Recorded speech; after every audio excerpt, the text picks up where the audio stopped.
Your vet knows dozens of small tricks that help dogs stay healthier long before they ever need treatment.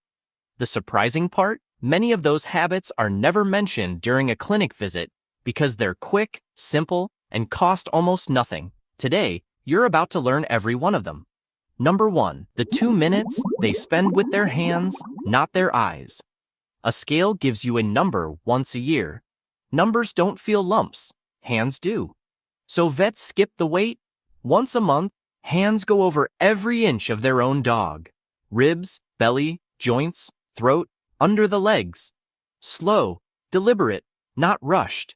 Most lumps caught early aren't caught by a machine. They're caught by fingers. Weeks, sometimes months, before a chart would ever flag it. A dog that gets this monthly check learns to lie still, learns to trust the hands. A dog that only gets touched at the clinic tenses the second gloves appear. 5 minutes on the couch tonight. That's all it costs. That's all it takes to catch something a scale never would. Vets don't wait for luck. They check with their own hands. Every single month. Number 2, the toothbrush. That isn't a dog toothbrush. Dental disease? One of the most common things a vet sees on any given day, and one of the most preventable. At home, nobody waits for the annual cleaning under anesthesia. Just a soft child's toothbrush. Dog-safe enzymatic paste. 2 minutes. Every single night. Focus on the outside of the back teeth. That's where tartar builds the fastest, and where most owners never check. 2 minutes now, or hundreds of dollars, and a full anesthesia procedure later. That's the real trade. If your dog has never had a brush near its mouth, don't start with the brush tonight. Start smaller, just a finger on the lips. The brush comes next, once that feels normal. Most owners skip this step entirely. Vets never do, not once, not ever. The mouth tells you more than the eyes ever will. Number 3, the toy box that's never full. Here's the part nobody expects. The secret isn't filling the toy box, it's emptying it. A dog surrounded by every toy, all the time, stops noticing any of them. Same as a song stuck on repeat. Eventually it becomes background noise. So at home, only 3 or 4 toys stay out at once. The rest sit rotated in a bin in the closet. A toy that's been gone for a week suddenly feels brand new again the moment it reappears. Bored dogs chew furniture. Engaged dogs chew their toys. The fix was never buying more stuff. It was timing what your dog already has. Rotate what's out this week and watch what happens. Vets learned this the hard way, watching bored dogs destroy couches and shoes. A rotated toy works harder than 10 toys left out forever. Number 4, the ears. They smell before they look. Most owners check a dog's ears with their eyes. Quick glance, looks fine, done. Vets check with their nose first. Every week, without fail. A healthy ear barely smells like anything at all. A yeasty, sour, almost sweet smell that shows up days, sometimes weeks, before redness or scratching ever would. By the time an ear looks obviously inflamed, the infection's already established itself, and the treatment gets longer and more expensive. A quick weekly sniff catches it at the very first stage, when a simple cleaning solves it in days instead of weeks of medication. Most owners only check when a dog starts pawing at its head, and by then, it's already behind. Smell your dog's ears tonight. If something's off, you'll know before your dog even shows you. Number 5, the reminder postcard they ignore. The postcard arrives. Rex is due, you book it, no questions asked. Here's the twist. Most vets don't do that. Not for their own dog. They run a titer test first. 1 blood draw. It checks if the old vaccine still works. Still protected? No shot. Immune system's the judge, not the calendar. This isn't anti-vaccine, it's anti-guessing. Think about it. Would you take medicine you don't need just because a card told you to? Your dog wouldn't choose that either. A bonded owner asks questions before the appointment. An owner running on autopilot just shows up and signs the form. One dog gets protected on purpose. The other gets protected by accident. No guessing games. No wasted needles either. Ask about titer testing before the next postcard lands in your mailbox. Number 6, the water bowl. They wash every single day. The bowl gets refilled, rarely washed. Most owners just top it off and move on. Vets wash the bowl itself every single day, soap and water, not just a rinse. Here's why it matters. A slimy film builds on the inside within hours, bacteria and biofilm, the same kind that grows in a sink left unwiped. Dogs drink straight through it every time, without a second thought. That buildup isn't harmless. It's linked to lowered water intake, because dogs avoid bad-tasting water the same way people do, and less water means more strain on the kidneys over time. A clean bowl gets used, a dirty one gets ignored quietly until dehydration becomes the actual problem. Wash the bowl tonight, properly, not just a splash. Do it again tomorrow. That's the whole habit. Number 7. The gum color they check before anything else. Something feels off with the dog. Most owners check temperature or just wait it out. Vets check gums first, before anything else, every time. Press a finger against the gum, let go, watch the color return. Healthy pink should come back in under 2 seconds. Pale, white, blue, or bright red. Any of those means something's wrong before a single other symptom shows up, sometimes before a dog even acts sick at all. It takes 5 seconds and costs nothing, but it's the fastest read on circulation and oxygen a person can get without a machine. Most owners have never pressed a finger to their dog's gums. Vets do it as a habit, the same way you'd check your own pulse. Learn where the gums are tonight. Know what normal looks like before you ever need to. Number 8, the brush that's used, even on a short-haired dog. Short coat, no shedding season, nothing to brush. That's what most owners assume. Vets brush anyway.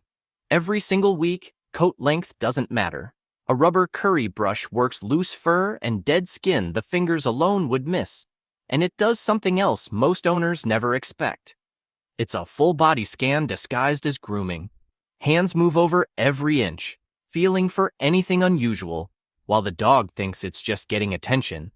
A lump under short fur gets found in week 1. Under fingers that never touch the coat at all, it gets found months later by accident, if at all. The brushing isn't really about the coat. It's about the excuse to put hands on every part of the body, regularly, on purpose. 5 minutes tonight. Not for the fur, for everything underneath it. Number 9, the leash they refuse to clip on. Walk into a vet's garage. Look at the hook by the door.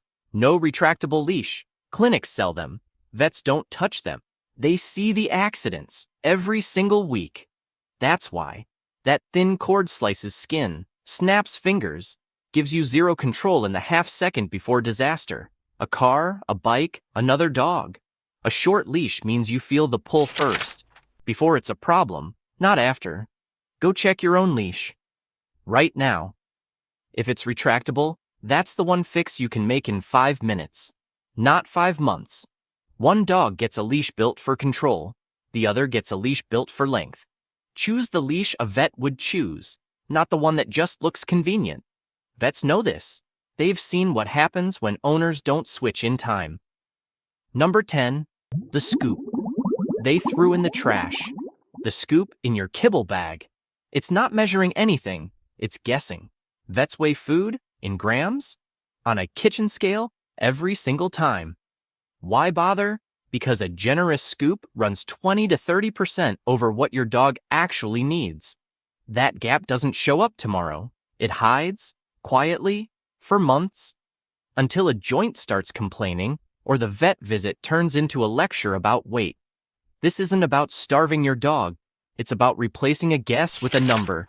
A scoop feeds a guess. A scale feeds a dog. Weigh tonight's meal. Right now, before you read the next line. Compare it to what the scoop gives you. The difference will surprise you more than you expect. Vets don't guess with medicine. They don't guess with food either. Every gram counts more than you think. Number 11, the nail sound they never wait for. Click, click, click. That's the sound most owners wait for. Nails hitting the floor. That's too late. Vets don't wait for the sound. They check weekly. Thumb against the pad, nail against the light. If it curves past the paw, it's already too long. Long nails don't just look bad. They change how a dog stands. They shift weight backward onto the joints every single step. Weeks of that adds up. A scratch board on the kitchen floor does most of the work for free. 5 minutes of natural scratching a day keeps trims further apart. No struggle, no blood, no stress at the groomer's table. Owners wait for the click. Vets never let it get that far. Check the nails tonight, before the sound gives you the answer first. Number 12. The ingredient list they actually read. The flea and tick box on the shelf. Bright packaging, vet's office logo maybe, doesn't matter. Vets flip it over first, every single time, because half of what's marketed for dogs is built for shelf appeal, not safety. Added fragrance, filler dyes, concentrations that don't match your dog's actual weight. At home, the product matches the dog, not the other way around. Wrong concentration on a small dog isn't a small mistake. It's a trip to the emergency vet, and it happens more than clinics like to admit out loud. One dog gets protection, the other gets a chemical guess wearing a cute label. Read the back of whatever's in your cabinet tonight. Check the weight range against your dog's actual weight. 5 seconds. That's the whole difference between the two. Number 13. The walk they never start cold. The leash comes off the hook. Most owners go straight into a sprint, a fetch, a full run. Vets don't.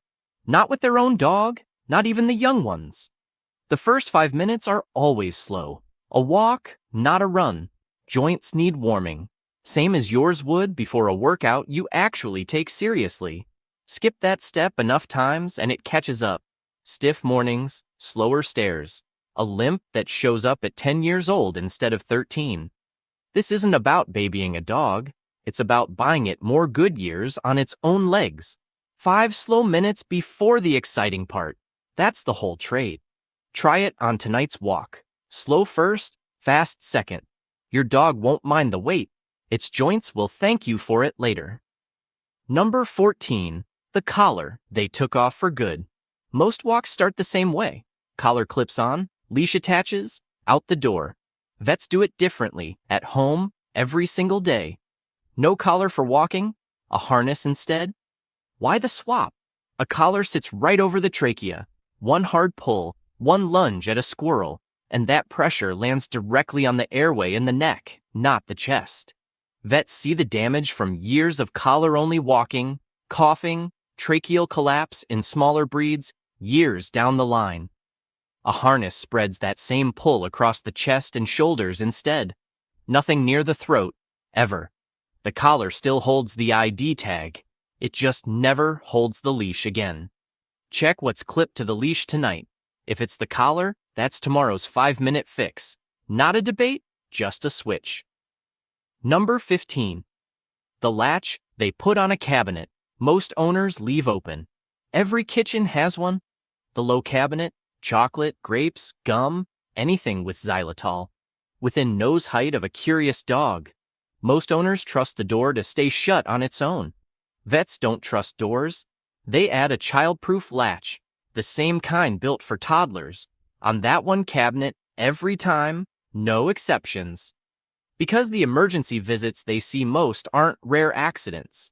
They're the same 5 household items over and over from dogs that simply learned how to nose a cabinet open. One latch costs less than a coffee. One emergency vet visit after hours costs hundreds, sometimes a life. It's just doing the math once and never having to think about it again. Walk to that cabinet right now. If there's no latch on it, that's the gap a curious nose will eventually find.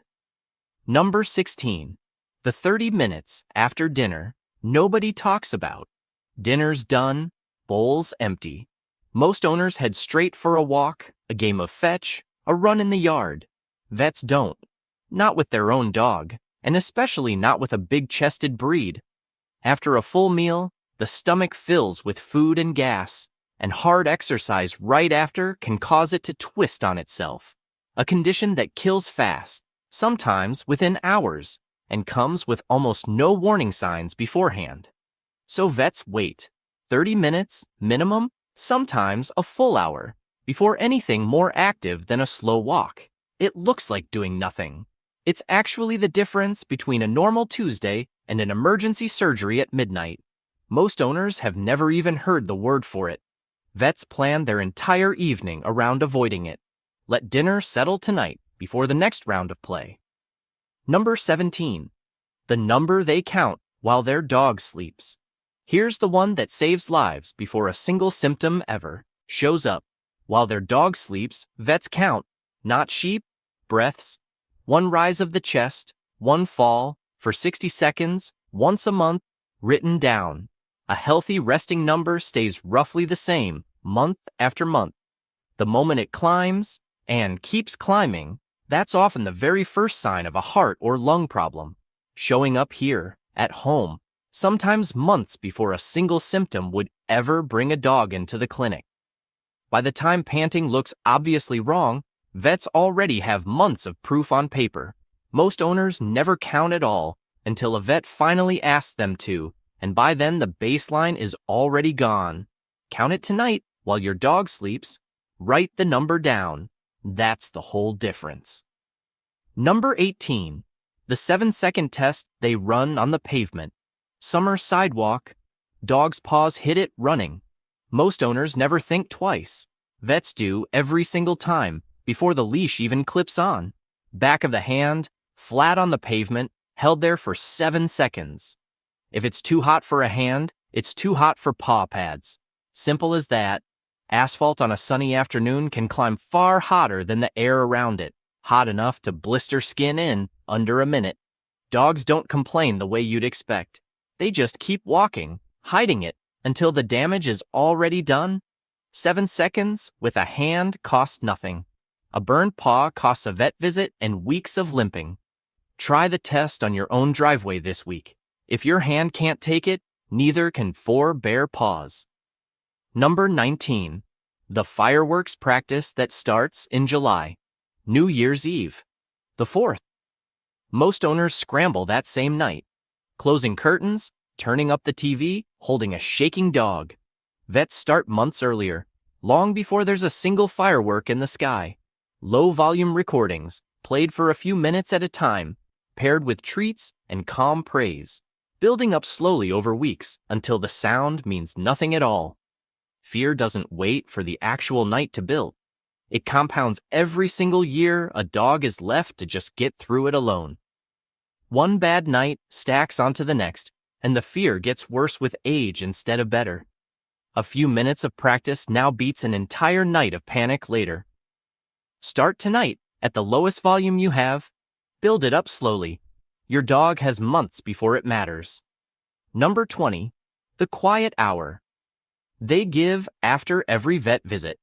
Vet visits over. Most owners head straight to the dog park or invite the neighbor's dog over to play, treating it like any other afternoon. Vets don't. Not with their own dog, right after an appointment. An hour of quiet first. No visitors, no chaotic play, just a calm room and a favorite spot to rest. A vet visit is stressful even when nothing bad happens. The smells, the strangers, the table, the needle, stress hormones don't drop the second the car pulls back into the driveway. They take time to settle, and stacking more stimulation on top just extends how long the body stays wound up. One quiet hour lets the nervous system actually come back down. Skip it, and the stress just carries into whatever comes next. Give the quiet hour tonight, if today was that day. If you didn't know even one of these, that's not on you. Nobody handed you the manual. Comment your real number right now. How many of these do you actually already do? Comment "did it" for the ones you're starting tonight, or "didn't know" if this whole list floored you. Whichever one your dog would pick for you, comment that one too.